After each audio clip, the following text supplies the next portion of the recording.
शुरू करते हैं हमारा ये वाला सेगमेंट जहां हम थर्सडे को जुड़ते हैं कौशिक रामचंद्रन जी से, डायोटा सोल्यूशन के सर फाउंडर हैं और बहुत अच्छे तरीके से हमें फाइनेंशियल एडवाइजेस देते हैं। ईटीएफ क्या होता है पिछली बार हमें समझाया था और इसी तरीके के इंटरेस्टिंग चीज़ों को हम सर से समझते हैं।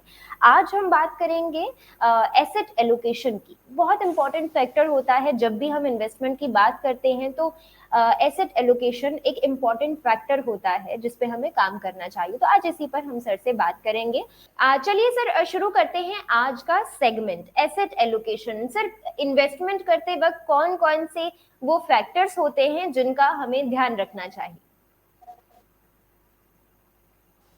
Okay, see, every day we get these questions. हमारे पास एक क्वेश्चन आता है, ये IPO में इन्वेस्ट करना है, नहीं तो वो NFO में इन्वेस्ट करना है, जो ये bonds जो है. So a lot of question investors keep asking, which is the product that I need to invest.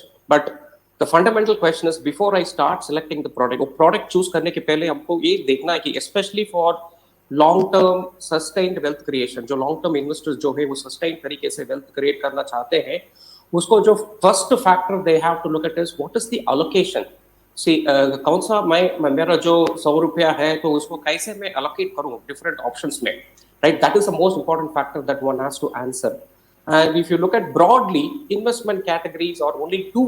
There are only broad two categories are there. एक जो हम बोलते हैं उसको डेट कैटेगरी बोलते हैं, दूसरा है इक्विटी कैटेगरी, राइट?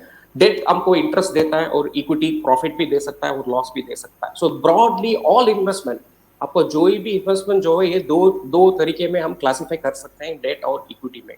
सो हमको ये पहला जो डिसीजन लेना है, कितना रखना है, मेरे को डेट में कितना रखना है, मेरे को इक्विटी में कितना रखना है। This is a fundamental in investment question that every long-term investor should have various theories, right? कितना रखना है, like if you see one of the age-old theory is like 100 minus your age, right? So if you are 30 years, there are a lot of theories saying that you should have 70% in equity, 100 minus your age. That is what you should keep in equity, right? Or if you are 60 years, you should keep 100 minus 60, which is 40% should be in equity.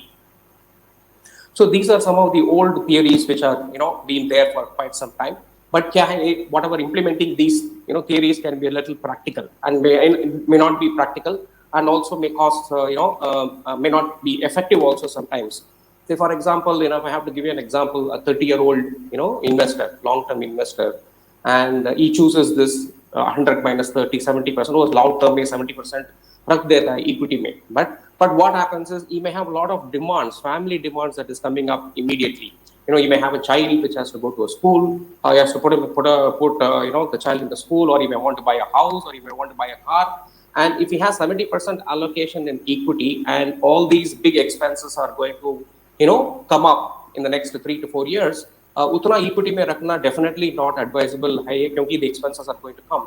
So this is a very difficult situation, and difficult decisions that one has to take before one start attempting to invest. So this is a fundamental question, and one has to look at one has to have a very clear idea in terms of what is the allocation that one should have.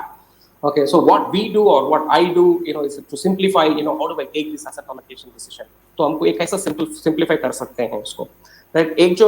एक तरीका है what we follow is whatever happens, 30% आपको equity में रखना ही है और 30% आपको debt में रखना ही है. So you can have a fixed 60% तो आपको हो गया. I mean, there is no confusion in what you will do with your money for at least vary कर सकते हैं. Remaining 40% जो है, like 40% depending on your personal situation. Like if you have lot of expenses coming up, अगला 5 साल में आपको बहुत सारा family expenses जो आ रहा है. I mean, this you can estimate it, right? If you have that, then it is better to keep the money in debt only, because equity जो है वो long term के लिए होता है. And if I keep the, if I'm expecting expenses and if I keep money in equity, that may not be good for me and that may cause a lot of stress for me, right? So the balance 40%, depending on your family expenses, you can keep it in debt portion of it. If you don't have family expenses, the next question that you may ask is, what is the market situation, right? So market situation, like what we are seeing, like market all-time high, right? If I put 40% in equity, my equity ratio will become 70%, right? And we have all seen one thing that is guaranteed about the market is market cycles. Like market cycles are up and market cycles are down sometimes. So sooner or later we will see, the down cycles, right? When we see down cycles, and at the time when I have 70% in equity, right, it can cause a lot of stress, a lot of panic to me at that time. So depending on the market situation, okay, मेरे पास family expenses नहीं है, then I need to consider the second factor, which is the market situation.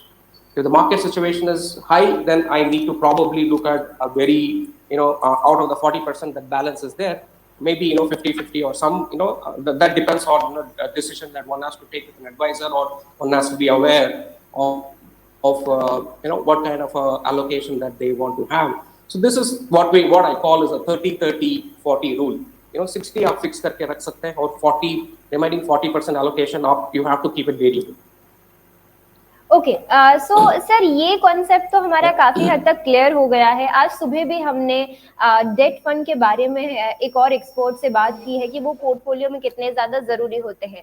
तो जब हम बात करते हैं allocation की, तो डेट फंड के अंदर भी काफी सारी कैटेगरीज होती हैं, इक्विटी में भी ऐसा ही होता है. तो जब भी हम म्यूचुअल फंड की बात करते हैं तो सब कैटेगरीज बहुत सारी होती है, तो उनका कितना हमें ध्यान रखना चाहिए, या डेट फंड में सपोज मैं इन्वेस्ट करना चाह रही हूँ तो स्पेसिफिकली कौन सी कैटेगरी चूज करूँ, इन सारी चीजों के लिए क्या कोई खास स्टेप होगी हमारे लिए?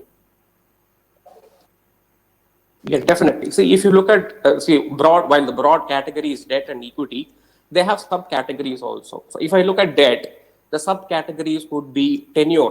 There are 1 year debt, there are 2 year bonds, there are 3 year bonds, there are 5 year bonds, and the bonds can go up to 30 years also. So, the subcategory is what is the tenure of the bond, and then the second subcategory is what is the credit rating of the bond. There are high credit rating, there are low credit rating, right?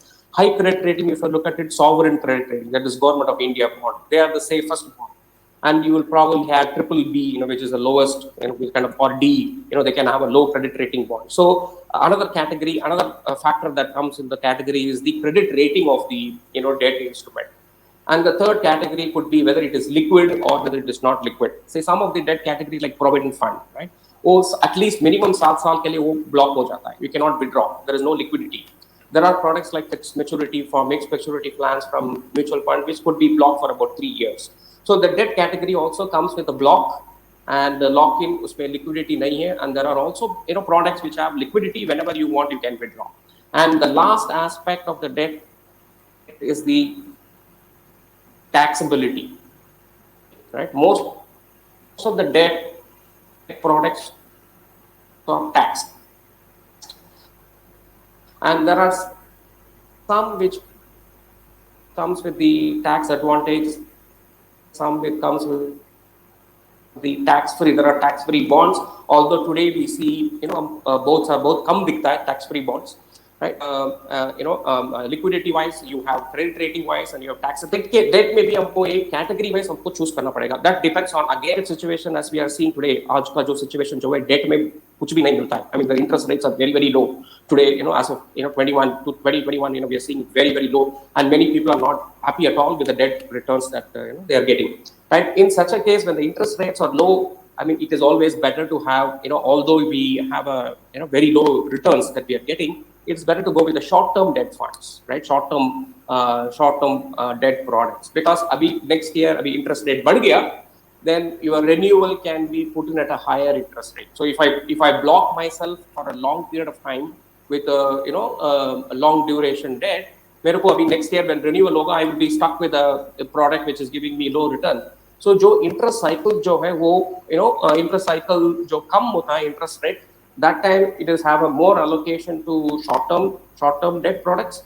And the interest rate जो high होता है, whenever the interest rates become high, and this cycle we see once in 3 or 4 years, we see that interest rates also goes up and goes down, and whenever the interest rates are going up, that is the time where we can block ourselves for long-term debt products. So debt category का जो allocation जो है ऐसा हम कर सकते हैं, and also depends on our various tenures. मेरा जो financial going to happen in 1 year, or it's going to happen in 2 years, or it's going to happen in 5 years.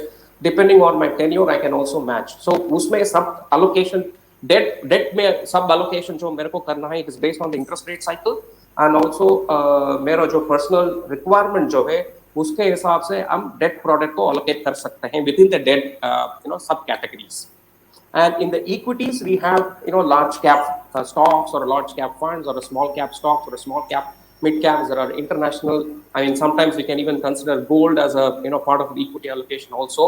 So usi maybe we need to how much should I have in large cap funds? How much should I have in small cap funds?